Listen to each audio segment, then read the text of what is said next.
오늘 우리 읽은 빌립보서 2장 말씀은 꿈같은 교회 생활을 말씀하고 있는 부분이기도 합니다. 제 마음의 소원이 교회가 이와 같은 교회가 되었으면 좋겠다 하는 것이기도 합니다. 2절 말씀부터 4절 말씀까지 보시면 교인들이 같은 생각을 품고 또 같은 사랑을 가지고 뜻을 합하여 한 마음이 되어서 경쟁심이나 허용으로 하지 않고 겸손한 마음으로 하고 자기보다 서로 남을 낮게 여기고 자기 일만 돌보지 않고 서로 다른 사람의 일도 돌보아주는 교회, 이게 성경이 말하는 교회의 진짜 모습입니다. 어려운 일은 아닐 수 있죠. 우리가 다 그렇게 하기로 결심하면 되겠죠. 그런데 실제로 이런 교회가 이루어지기가 참 어려운 것이 안타까운 일이기도 합니다. 우리 교회 생활에서 경험하는 것이 서로 시기하고 질투하고 이상하게 두셋만 모이면 마음이 하나가 안 되고 또 서로에 대해서 교만하고 남을 판단하고 또 자기 일만 하지 다른 사람의 일에 대해서는 신경 쓰지 않는 일이 예수를 잘 믿는다는 우리들이 모인 교회 안에서도 그대로 일어나는 것이 현실입니다. 빌립보 교회에 하나님께서 사도 바울에게 이 말씀을 하게 하신 것도 어쩌면 빌립보 교회도 그게 안 되니까 이런 말씀을 하신 거죠. 하나님께서 사도 바울을 통하여 빌립보 교회에 너희들이 서로 한 생각을 하고 그리고 한 마음이 되어서 같은 사랑을 가지고 그리고 경쟁심과 허용으로 서로 다투지 말고 자기 일도 하고 그리고 서로 다른 사람의 일도 살펴주는 이런 생활을 하라, 이렇게 권하는 것은 빌립보 교회도 그게 안 됐다, 그런 뜻이죠. 빌립보 교회는 복음을 아주 열심히 전하는 교회로 유명합니다. 1장에서 이미 보셨죠. 십자가의 복음을 잘 알고 그 십자가의 복음을 그렇게 열심히 전하는 그런 빌립보 교회의 교인들도 서로 한 마음이 되고 서로 겸손하고 그리고 서로를 돌보아주는 일은 왜 그렇게 안 되죠? 이거 우리들의 숙제이기도 합니다. 우리들의 고민이기도 해요. 또 어떻게 하면 이렇게 될 수 있을까요? 사도 바울이 오늘 말씀에서 중요한 영적 원리를 하나 우리에게 말씀하고 있습니다. 그것은 5절 말씀입니다. 예수님의 마음을 품으라는 겁니다. 여러분 안에 이 마음을 품으십시오. 그것은 곧 그리스도 예수의 마음이기도 합니다. 봉사를 해도 예수님의 마음을 품고 전도를 해도 예수님의 마음을 품고 해야 한다는 겁니다. 예수님의 마음이 열쇠라는 거예요.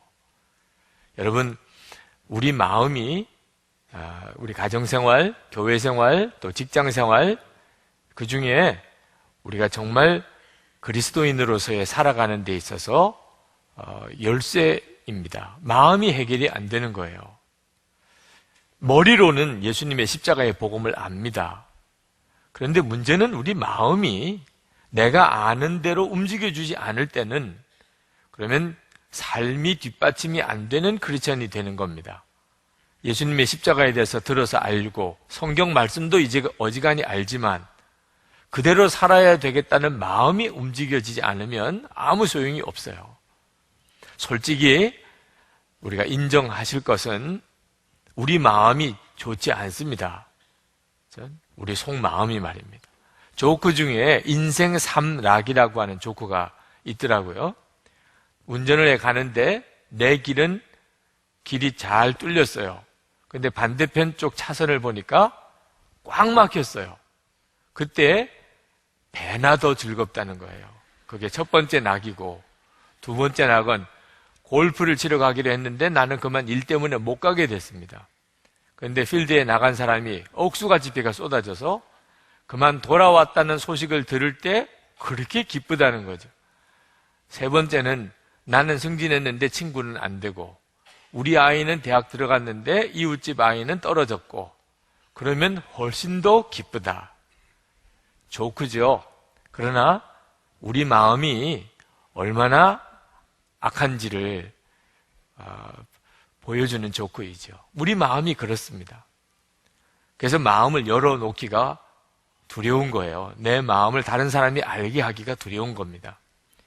우리 마음이 이런 마음이니까 알기는 많이 알아도, 교회는 오래 다녔어도 실제로 내가 한 마음이 되기가 어렵고 서로 같은 사랑을 품기가 안 되고, 그리고 교만하고, 그리고 내가 허영에 사로잡혀 있고, 그리고 진심으로 다른 사람의 일을 돌봐지지가 않는 거예요. 마음이 안 되니까. 그래서 사도 바울이 예수님의 마음을 품으라고 한 겁니다. 여러분, 우리 마음은 예수님의 마음을 품으면 바뀝니다. 그게 하나님의 복음의 온전한 계획입니다. 복음은 머리로만 듣는 게 아닙니다. 여러분이 예수님을 믿으면 반드시 예수님의 마음을 품어서 여러분의 마음이 바꾸어지는 데까지 가야 비로소 이제 온전히 그리스도인이 된 겁니다. 그러면 예수님의 마음이 뭐죠? 오늘 성경에 보니까 간단하게 3가지로 말씀하고 있습니다. 잘 들으셔야 됩니다. 예수님의 마음이 어떤 마음인지. 첫 번째는 자기 권리를 포기하는 마음입니다. 6절에 보면 그는 하나님의 모습을 지니셨으나 하나님과 동등함을 당연하게 생각지 않으시고, 하나님이셨지만 하나님이 누리는 모든 것을 다 포기하셨어요. 그래서 사람이 되신 겁니다. 두 번째는 종의 모습으로 사람을 섬기셨습니다. 7절에 보니까 오히려 자기를 비워서 종의 모습을 취하시고 사람과 같이 되셨습니다. 그는 사람의 모양으로 나타나셔서. 예수님은 우리 사람의 모습으로 오셔서 우리를 섬겨주셨어요. 종의 모습을 가지셨습니다. 세 번째는 죽기까지 순종하신 것입니다. 8절에 보면 자기를 낮추시고 죽기까지 순종하셨으니 그 십자가에 죽기까지 하셨습니다. 자, 이제 여러분 안에 예수님의 이 마음이 있습니다. 근데 무엇이 예수님의 마음인지를 아셔야 합니다. 한때는 옳은 것이 다 예수님의 뜻인 줄 알았습니다. 근데 실제로 보니까 옳은 것 같은데도 예수님의 뜻하고 상관이 없는 일이 있다는 걸 알게 됐어요. 옳은 것만 따지면 그러면 분열이 오고, 그리고 사람의 마음에 상처가 생기는 일을 보게 되었기 때문입니다. 예수님의 뜻인가 주님의 마음인가 하는 것은 옳은 것만 가지고는 아직 잘 모릅니다. 예수님의 마음의 핵심은 내 권리를 포기하고 내가 종이 되어서 다른 사람을 섬기고 죽기까지 순종하는 데 있습니다. 이 마음을 품어야 비로소 같은 생각, 같은 사랑 가지고 한 마음이 되고, 경쟁심이나 허영으로 하지 않고 겸손한 마음으로 자기보다 남을 낮게 여기고 내 일만 돌보지 않고 다른 사람의 일까지도 돌보게 됩니다. 그래서 우리가 주님이 역사하신 걸 알게 됩니다. 그런데 예수님의 마음을 품지 않으면 아무리 옳은 일을 한다고 해도 거기에 사람의 냄새가 나게 됩니다. 그리고 꼭 다툼이 일어나고 마음이 갈라지고 서로 상처받는 일이 생깁니다. 여러분, 가정생활 하면서, 교회 생활 하면서, 직장 생활 하면서 열심히 살아보려고 하고 바로 해보려고 하는데도 왜 마음이 하나가 안 되고 왜 자꾸 서로 다툼이 생기고 그리고 시험거리가 생기는가? 예수님의 마음을 품고 하지 않아서 그렇습니다. 그러니까 그런 결과가 오는 거죠. 예수님의 마음을 품으라. 이건 여러분의 마음에 잊어지지 않게 주님이 주시는 명령이 되어야 합니다. 예수님의 마음을 품으라. 이 예수님의 마음을 품으라는 말씀은 너무나 은혜로운 말씀입니다. 왜냐하면 우리 안에 예수님의 마음이 있다는 뜻이잖아요. 그러니까 품는 거죠. 우리 안에 예수님의 마음이 있습니다. 그 말은 예수님이 우리 마음에 계시다, 그런 뜻입니다. 예수님이 어디 계시죠? 여러분의 마음에 계십니다.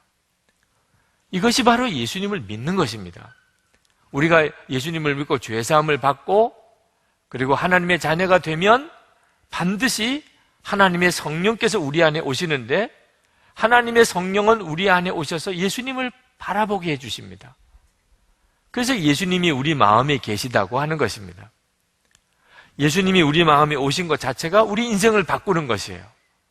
여러분이 이 사실을 분명하게 알아야 교리로 아는 것이 아니고 예수님이 분명히 내 마음에 오셨다는 사실을 분명히 믿고 그 예수님을 찬양하고 그 예수님께 감사하는 마음을 가지게 될 때 여러분의 인생이 바뀝니다. 마음이 바뀌니까 그렇습니다. 마음이 바뀌면 모든 게 바뀌는 겁니다. 결국은 마음이 안 따라가니까 못하는 거예요. 아무리 중요한 일이라도 마음이 안 움직이면 안 되는 일입니다. 아무리 힘든 일이라도 내 마음이 움직이면 다 할 수 있어요. 미국의 미네소타 대학교의 연구진들이 쌍둥이들을 연구를 해서 발표를 했는데 아주 재미있는 발표를 했습니다. 402쌍의 쌍둥이들을 연구를 했습니다. 1919년부터 수십 년에 걸쳐서 쌍둥이들의 행동과 또 그들의 생각과 또 그들의 삶을 연구를 했는데 어떤 쌍둥이들은 태어나자마자 서로 떨어져 살게 된 쌍둥이들이 있었어요. 오랜 세월이 지나서 그들이 다시 만났습니다. 어떻게 살았을까요? 그런 쌍둥이 중에 짐 루이스와 짐 스프링거 쌍둥이 형제가 있는데 이 둘은 태어나자마자 서로 다른 집에서 자랐습니다. 그리고 40살이 됐어요. 그리고 다시 만났습니다. 자, 40년 동안 어떤 일이 있었을까요?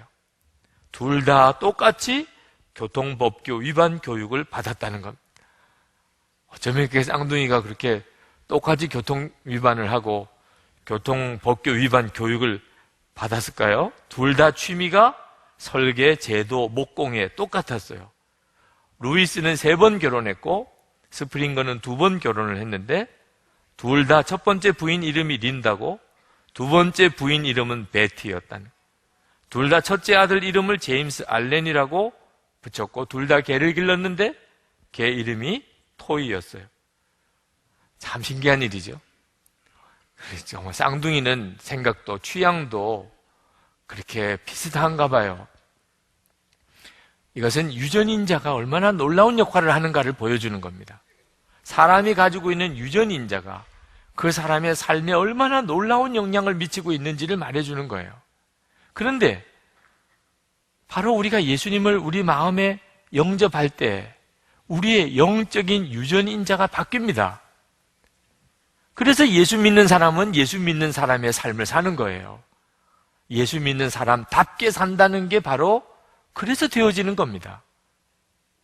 그 예수님의 유전인자가 우리 속에 들어온 것이 바로 예수님의 마음을 품는 거예요.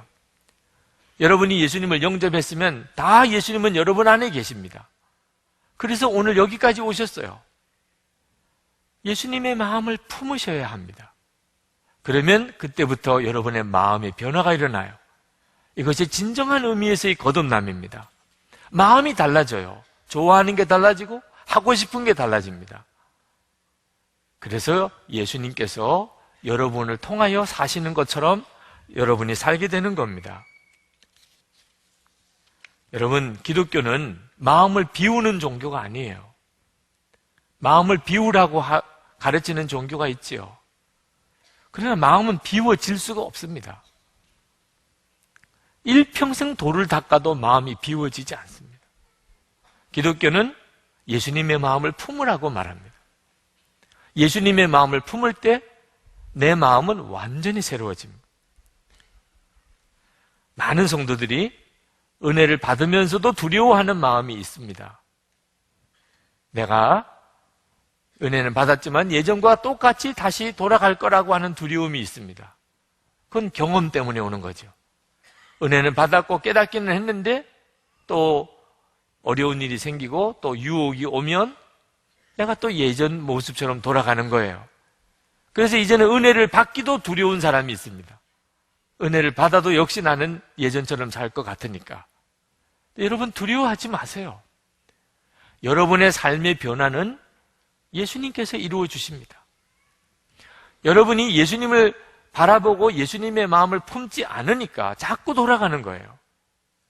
여러분의 삶을 바꾸고 여러분을 거룩하게 하고 여러분의 삶을 새롭게 만들고 사랑하게 만들고 감사하게 만들고 기뻐하게 만들고 그리고 승리하게 만드시는 분은 예수님이십니다.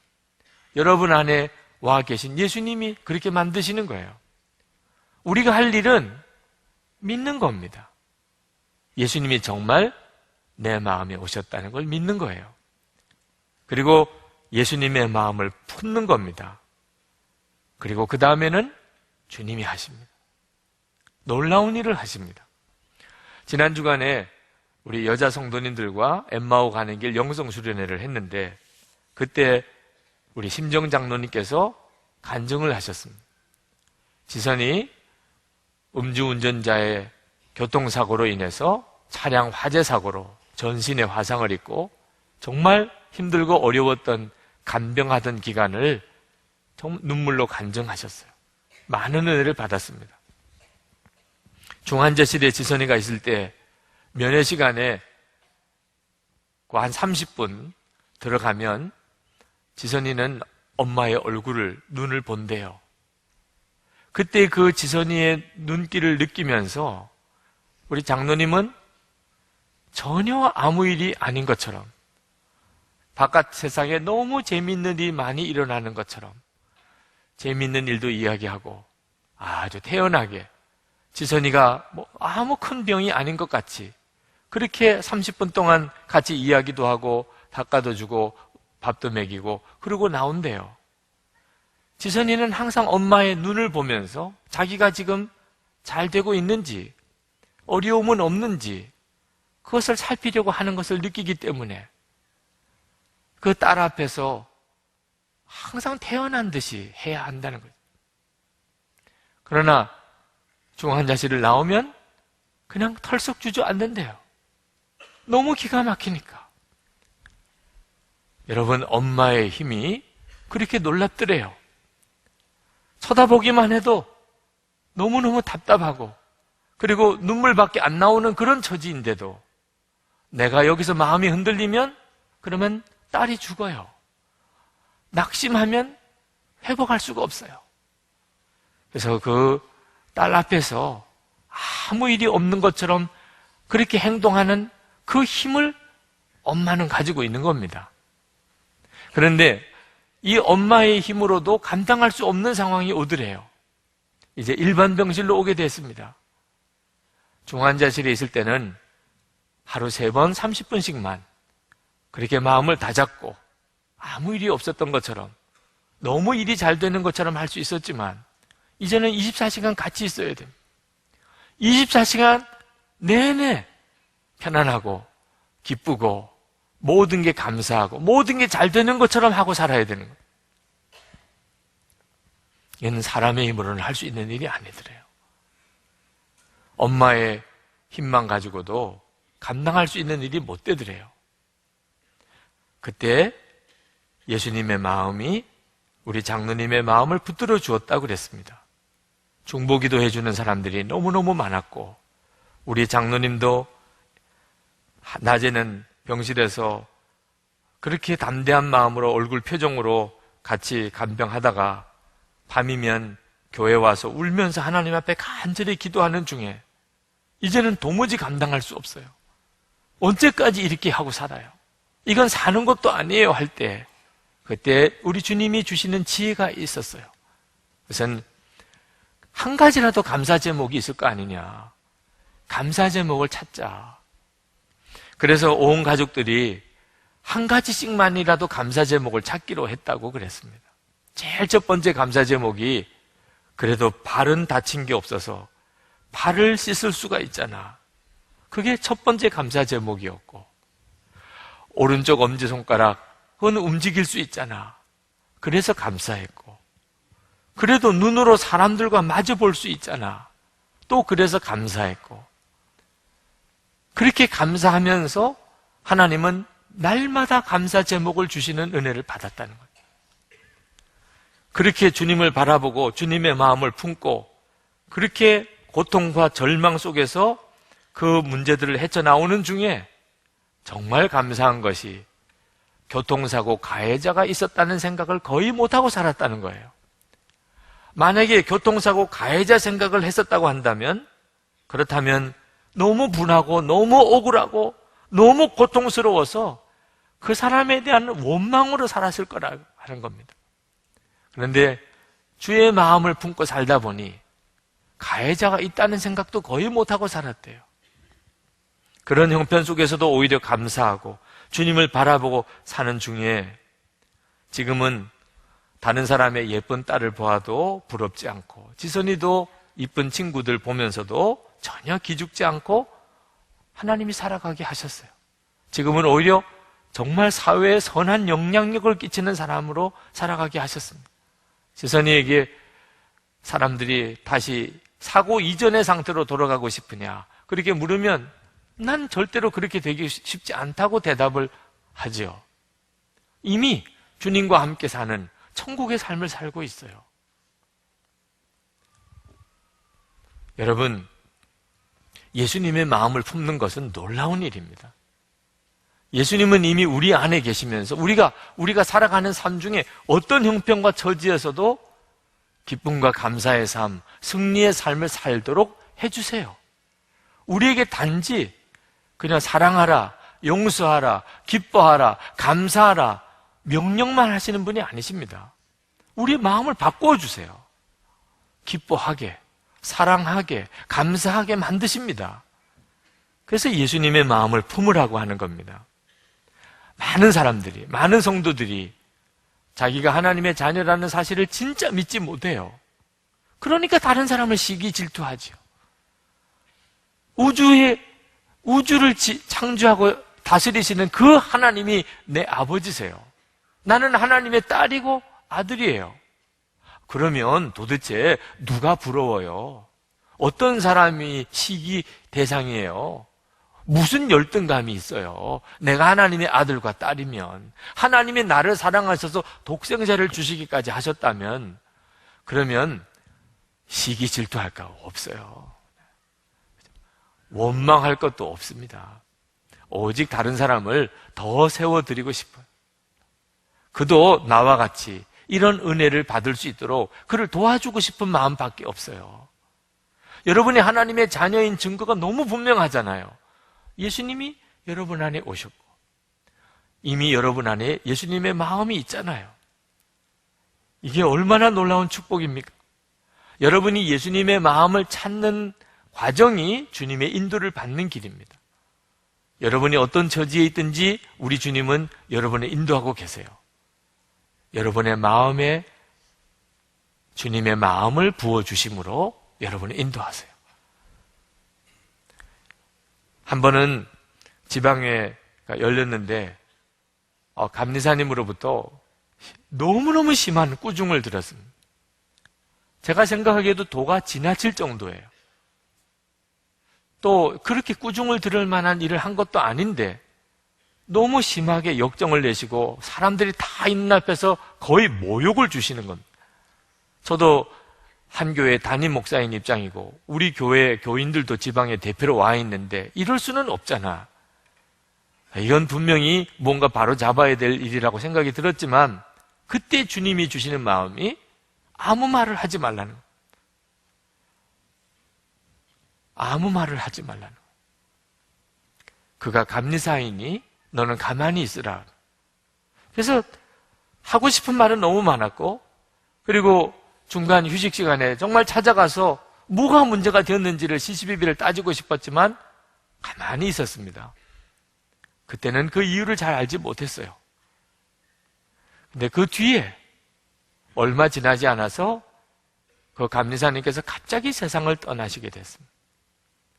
그리고 그 감리사님의 사모님을 저와 저희 교회에서 섬겨드리는 그런 형편이 되었습니다. 그때 알았어요. 만약에 제가 그때 그런 일을 겪고 그리고 만약에 다툼이 있었다면 서로 언짢은 말을 주고받고 서로 마음의 감정이 갈라지는 일이 생겼다면 아마 그 뒤에 그렇게 하기가 참 어려웠을 겁니다. 저도 쉽지는 않았겠지만 그 사모님도 쉽지 않으셨을 거예요, 마음이. 하나님의 일은 참 놀랍습니다.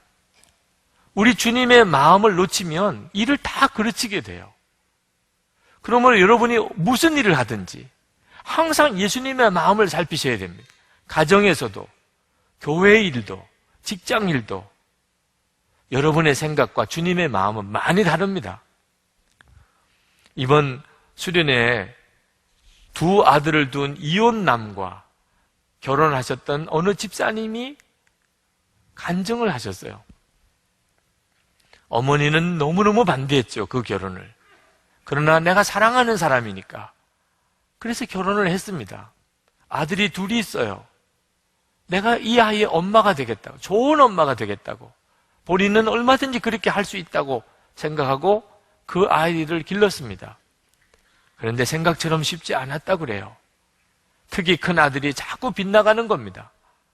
아무리 그 아이를 사랑으로 덮으려고 해도 점점 빗나가는데 나중에는 폭력 사건에 휘말리면서 소년원에 들어가게 됩니다. 피해자와 합의를 해야 되는 일 때문에 또 경찰서에 가서 말할 수 없이 시달리고 나중에는 더 이상 견딜 수가 없더래요. 1년형을 선고받았는데 남편과 대판 싸우게 됐답니다. 나는 도무지 더 이상 감당을 못하겠어요.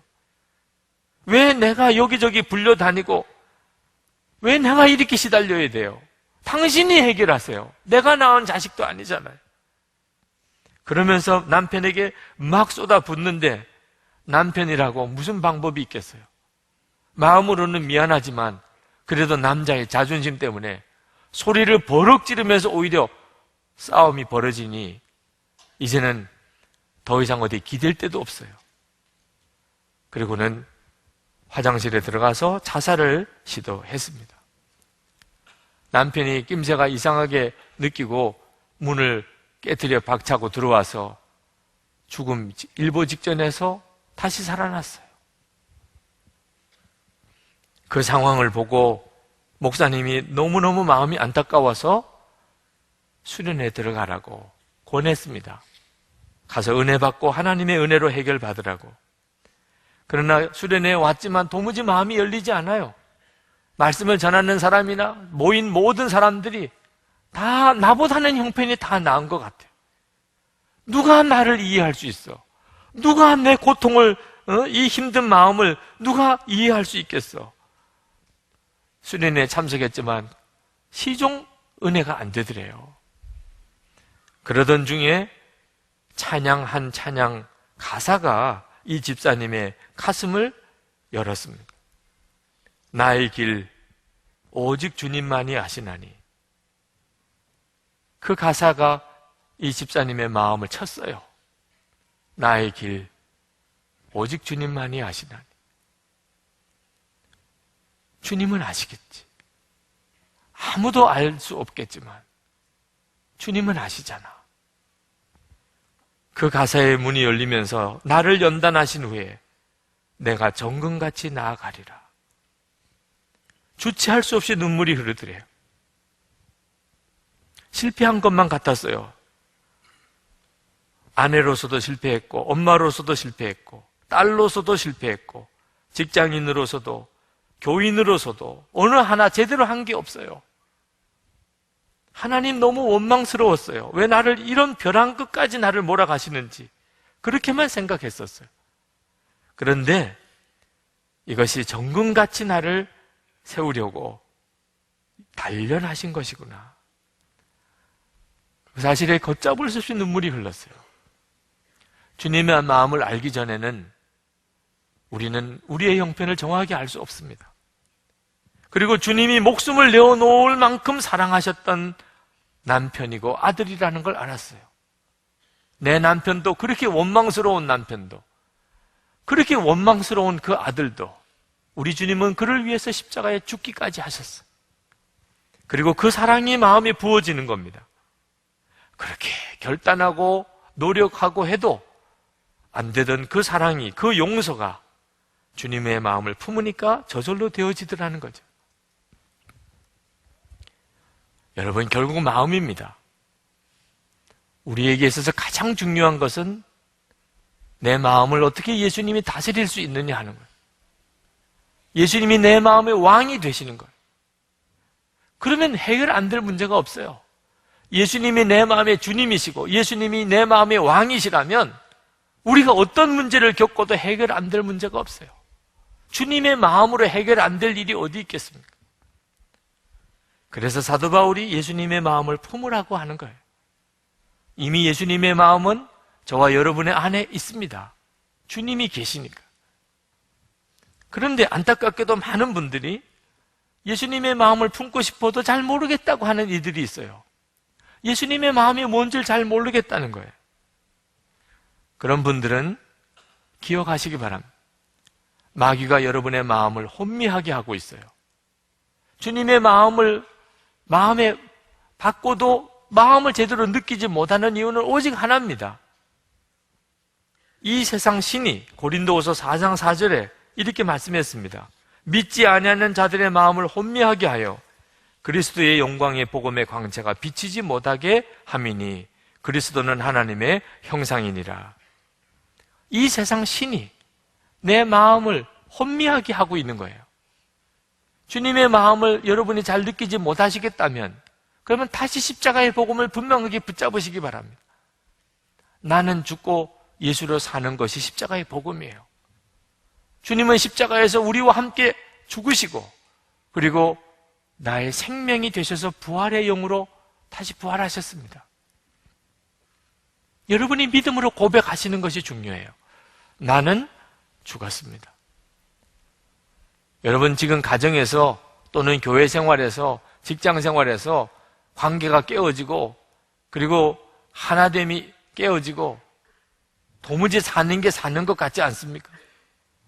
도대체 주님은 뭘 하고 계신지, 주님은 나를 어떻게 인도하시는지 혼란스러우십니까?